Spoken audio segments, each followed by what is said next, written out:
Who's in charge in Sri Lanka? The president has fled instead of resigning. The acting leader has imposed a curfew, but protesters want him to step down as well. Is there a way out of the crisis to prevent a power vacuum? This is Inside Story.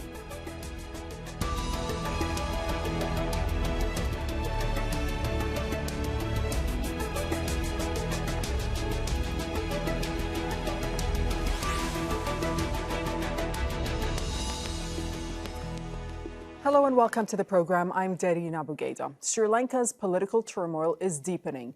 President Gotabaya Rajapaksa had promised to resign by Wednesday, but instead he's fled to Singapore via the Maldives. The acting president, Ranil Wickremesinghe, has declared a nationwide curfew. The army has been cleared to use force if necessary to maintain order. Sri Lankans say these developments are unacceptable. Protesters have decided to leave the government buildings they've occupied since Saturday. But they're adamant their campaign will continue until both Rajapaksa and Wickremesinghe are out of office. Gotabaya Ranil don't know how to care to people because of everything lost. Everything lost. All the places fighting because of food, money. That's why too much problem. That's why these people want Gotabaya Ranil go home. Then new government, people government. Lot of corruptions over here with them. Without them, no corruption will be ahead. Ranil came to power saying he would solve problems, but look, what has he done? He's not done anything. Look at what happened yesterday. Not even women were spared. During election time, they came and embraced people and made all sorts of promises, but they haven't delivered any of them. So there is no point in Ranil or Gota. They have to go. Stephason has more from Colombo. After occupying this building, they're going to leave the president's house now. The protesters are making announcements, they're shouting slogans. They say, after these 5 days, we've made our point, and now we're going to regroup and continue our protest elsewhere. It has never been our goal to occupy government buildings. They occupied it since Saturday when more than 200,000 protesters stormed the residency of the president here, this old colonial building, but also the secretariat of the president, the prime minister's house, and also yesterday the office. They will empty all these premises. They will keep a rallying ground near the president's secretariat, but they also said what happened on Wednesday, violence at parliament, people storming parliament, that was never our intention, and they do now want to regroup, and they're still asking for President Gotabaya Rajapaksa to officially resign, and if not, they want Parliament to impeach him or abolish his executive powers, and they're also calling still for the acting president to step down immediately. The president still has not sent his resignation. As you know, the prime minister first says he's not the acting president, then he says he's the acting president. So what the tactic of our rulers have been to create discord amongst protesters and amongst people here, and to create disharmony and create violent incidents. But that is not what the original people who came here and the people who came here with the July 9th event demanded and wanted. Of course, there would be various elements coming here trying to create discord, but we will always try to keep them out. We will always fight against violent elements because this has always been a peaceful struggle. In the past couple of days, thousands and thousands of Sri Lankans have visited this residence of the president. You've seen probably the images of people jumping into his pool and also sitting, working on in his fitness area. But the protest movement is a coalition, a very broad coalition of very different groups, and they're very worried that there will be some splintering, some cracks happening, and that's why they're now regrouping. They're packing up their stuff here at the residence of the president, and they will continue the rally somewhere else. But they really hope now that Parliament takes the lead in impeaching or abolishing executive powers of President Gotabaya Rajapaksa.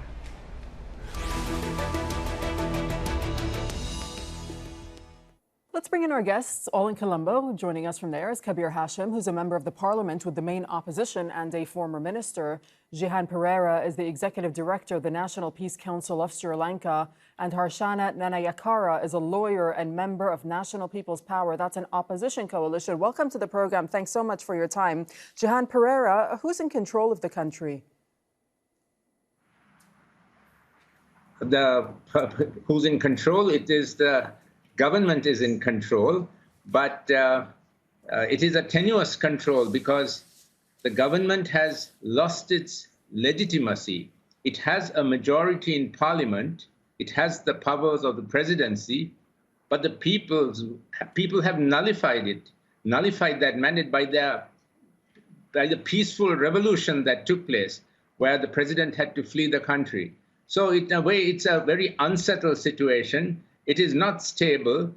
Problems are not being solved. Problems are massive in the country. The fuel lines are extraordinarily long, 2-3 kilometers. People are staying 2-3 days, 3-4 days, waiting for petrol overnight in their vehicles. The prices have doubled. People's standard of living has collapsed.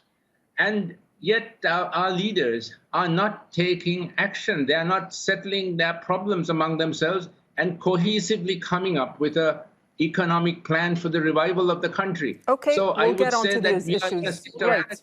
We're going to get onto these issues in a moment. But first, let me bring in Kabir Hashim to tell us who you think is in control of the country and whether there's a power vacuum going on right now. Well, I think in a sense, the people were in control for a while.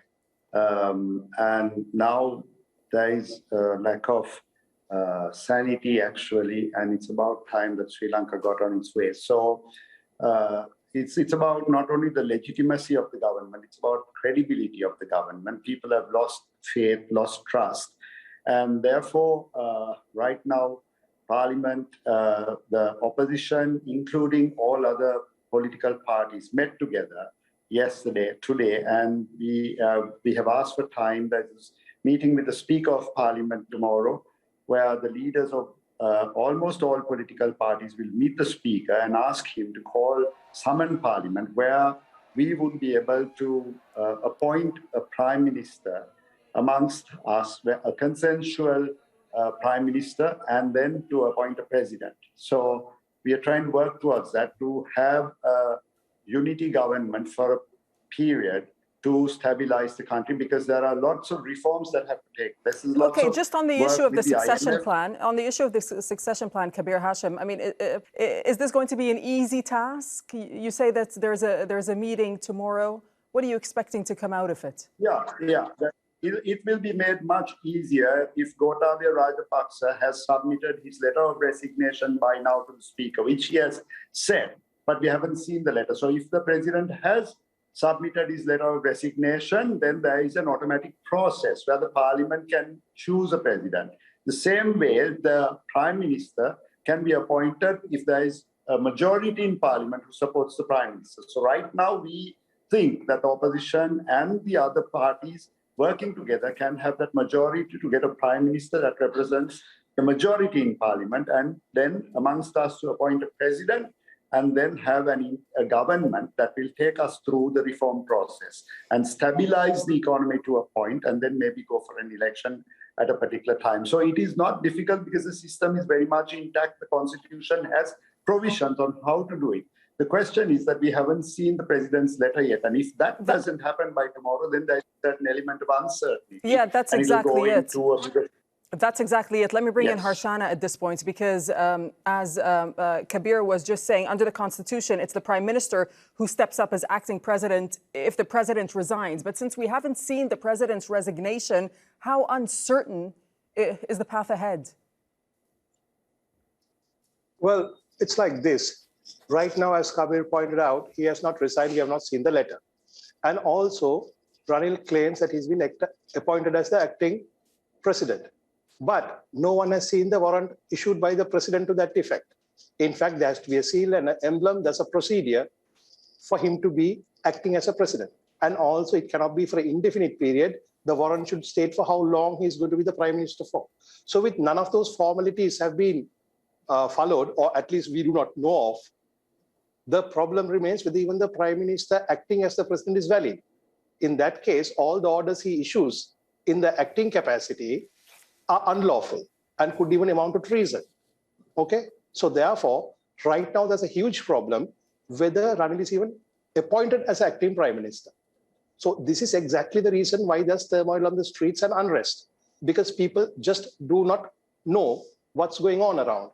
So I am of the view, in the absence of them showing it, the warrant of execution, which comes in official letter witnessed by the presidential secretary, that it is not available, this constitutional crisis and the uncertainty and the instability will continue. Okay, and Harshana, remember, we have a the protesters situation on the now, streets- right? We have a situation now where the Prime Minister has been issuing orders. For example, he's ordered the army to use force if necessary. That's one of the things that he's come out with. And seeing as the Prime Minister was also considered the President's deputy in Parliament, but with him being deeply unpopular, as we know in Sri Lanka, where does this all leave things? Well, I mean, this is exactly what I'm trying to say, Dareen, because people do not trust this government. They do not trust Ranil Wickremesinghe. Okay? The slogan is Gotabaya Rajapaksa go home, Ranil Wickremesinghe go home. And none of them have resigned. Now he's claiming to be acting as the president, claiming, because I have not seen that lawful authority he has on paper. But then he should be appointing a prime minister. So he can't be acting as prime minister and president both, because he's supposed to appoint a prime minister from his cabinet, which he has not done. So there is a crisis, as Kabir was pointing out earlier. If Gotabaya does not give this letter of resignation and follow the constitutional process, from tomorrow onwards, it will escalate, and even the trade unions and the country would go for island-wide general strikes. As you know, our life has already been crippled. Lack of fuel, lack of income, shortages of food. So it will only escalate simply because the president has not given his resignation and neither is Ranil been appointed. So it will continue to destabilize and get into really bad levels. Jehan, that's my view on that. Jehan, even if there's this meeting taking place tomorrow, as we've been hearing from Kabir, even if they come up with some sort of consensus agreement, the members of parliament, is that something that the public is going to accept? Because at the end of the day, doesn't it risk a lot of the same faces just staying in these positions for at least this period? Yeah, well, I mean, what the people have been asking for, the civil society, the Bar Association, the religious clergy, is a all-party interim government, because we have to be governed by someone. So an all-party interim government selected by consensus, which would steer the country out of its present predicament over the next 6 months, perhaps, deal with the IMF, find a solution to some of the the most pressing problems of shortages, and then go for elections. I think people would accept that. What the people don't want is this Rajapaksa-led government. Even if the Rajapaksas are not there physically, they are still there in spirit. They don't want that to continue. That's what they have been revolting against in large numbers, unified. There's a unified sense among the people that this government must go. Right, but the issue for a lot of people, the way that I understand it, is that they are concerned by what's called political corruption in the country, Jehan, that has been taking place for many, many years. So to what extent has this political corruption deepened the mistrust in governments as a whole? Yeah, I mean, what has happened is that people are blaming this government and this leadership and the Rajapaksa family in particular. But while, as you say, it is something that also comes from the past. It is not just this government and this leadership that has been corrupt, but previous governments and previous leaderships also have been corrupt and have to take part of the responsibility. But this government in particular was particularly blatant about it. They had a sense of entitlement.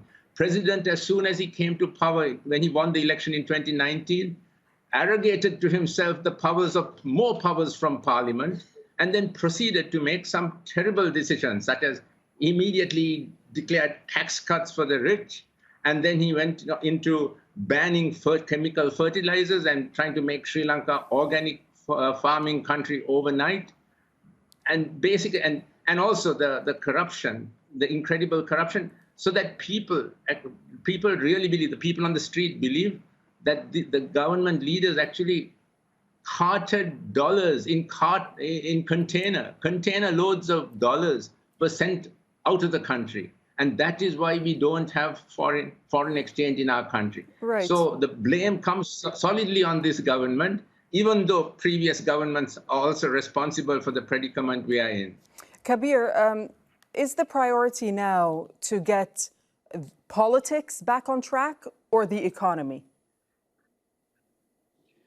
I think both have to be done parallelly, because to win, you need to win political credibility and trust and economic credibility and trust. So we would have to listen to the sounds coming from the ground, from the protesters, and we have to do some constitutional amendments, more accountability, more transparency, more action against corruption.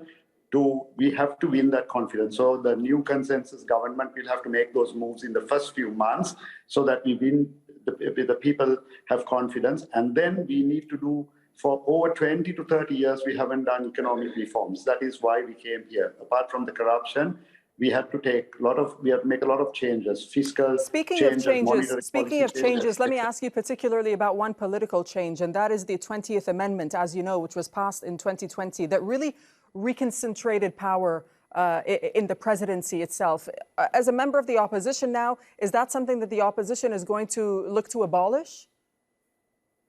Of course. We have already given a draft bill to Parliament, calling it the 21st Amendment, and that entails the aspirations of what the country has been asking for in the last couple of months.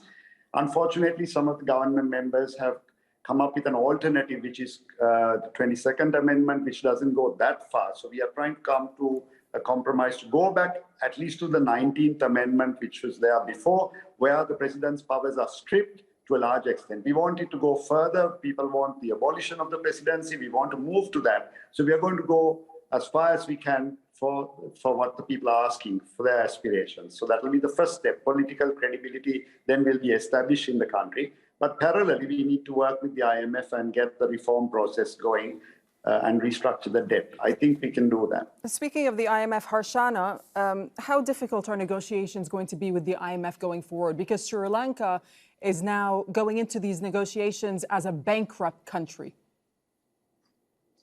Well, things are going to be hard and difficult, but there's no doubt that we will need to seek third-party help. There's no doubt about it. But it all depends. Negotiations are going to be difficult. As you know, as a bankrupt nation, our bargaining powers are limited. Whether you go to IMF or any other place, they will look to impose conditions so that the country will be more accountable. Lack of accountability on the part of our governments has been the biggest curse. The corruption came as a result of that. So it's going to be a tough road ahead, and we need unity in approach. Remember, as the two members said earlier, initial job is for an interim government for a limited period to get the most essential. That is the cooking gas, fuel, so the country can function, and fertilizer for the farmers, and to open the schools which are being closed indefinitely. Now, this is going to be the task for the interim government, the main task. But they will have to start negotiating and opening up channels and discussing and going for forensic audits to see what happened to investments. That openness is necessary. So therefore, the first 3 months or 4 months or 6 months, the limited period, we have to address these issues.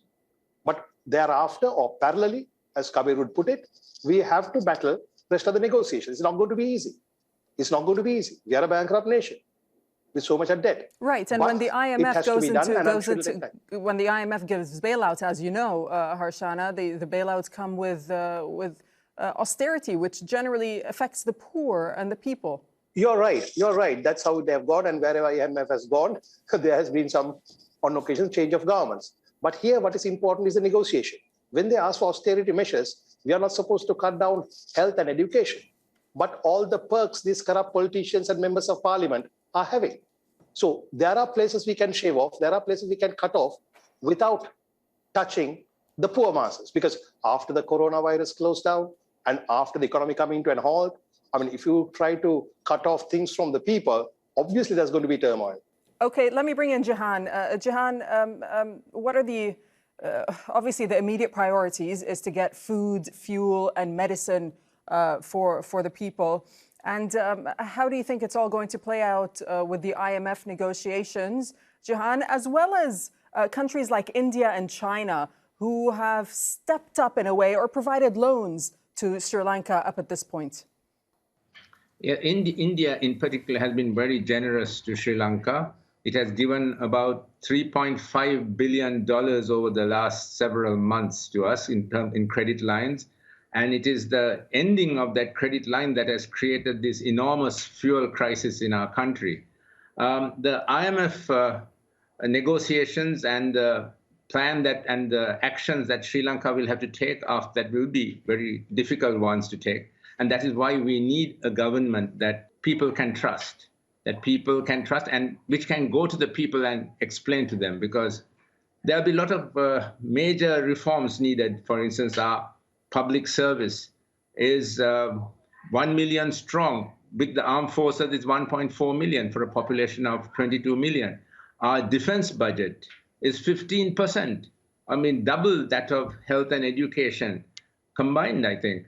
So there's need for those type of reforms that can be done, but which will be difficult and will need a very courageous government, a bold government, which will have to think more of the country than of themselves and their own futures, and be trusted by the people.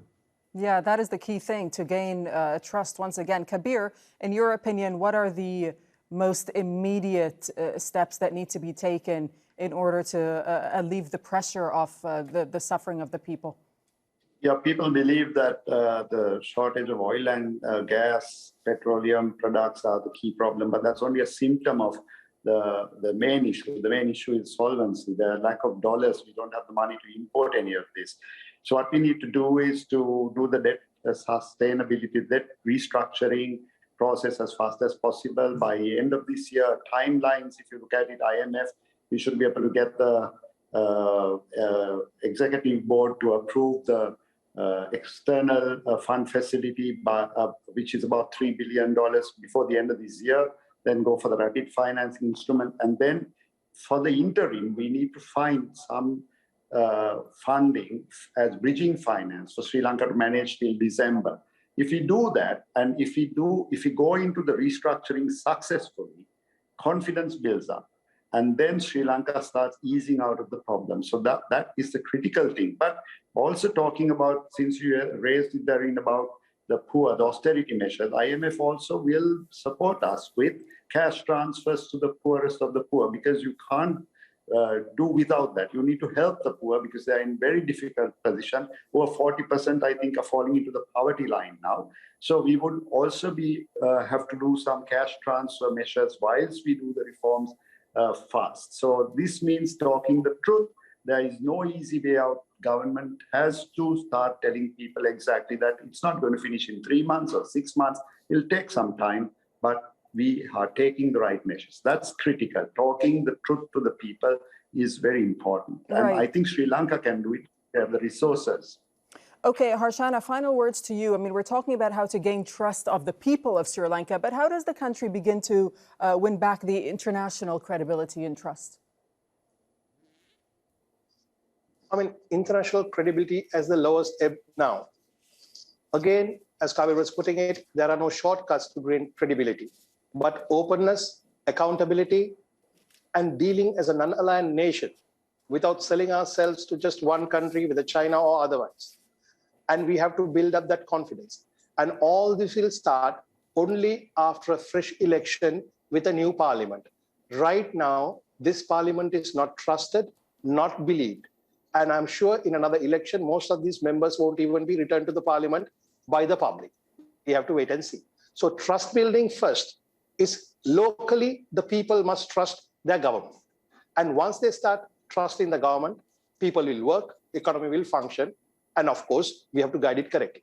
Without winning the credibility of the public here, international community is not going to consider any government here as a legitimate government. Okay, for the sake of time, let me just jump in there. We have 30 seconds remaining. Jehan, last question to you, in fact, and that's on the issue of accountability. How do the people of Sri Lanka get accountability from their leaders? So far, accountability has been focused on the issue of what happened during the war, human rights accountability, war crimes issues. But now we also have to deal with accountability issues relating to economic crimes, running down the economy, robbery, corruption. So I think people are now more prepared for that. And in terms of ethnic conflict, this crisis has actually brought all our people together. Right. On the streets are Sinhalese, Tamils, and Muslims. And they say we will not be deceived again by leaders who try to divide us in order to get our vote. Okay, thank you so much. I'll have to leave it there on that note. Thanks for joining us, Kabir Hashim, Jehan, Perera, and Harshana Nanayakkara. Thank you for watching. You can see the program again anytime by visiting our website, aljazeera.com. And for further discussion, you can always go to our Facebook page. That's facebook.com/AJ Inside Story. Join the conversation on Twitter. Our handle is AJ Inside Story. From myself and the whole team, bye-bye for now.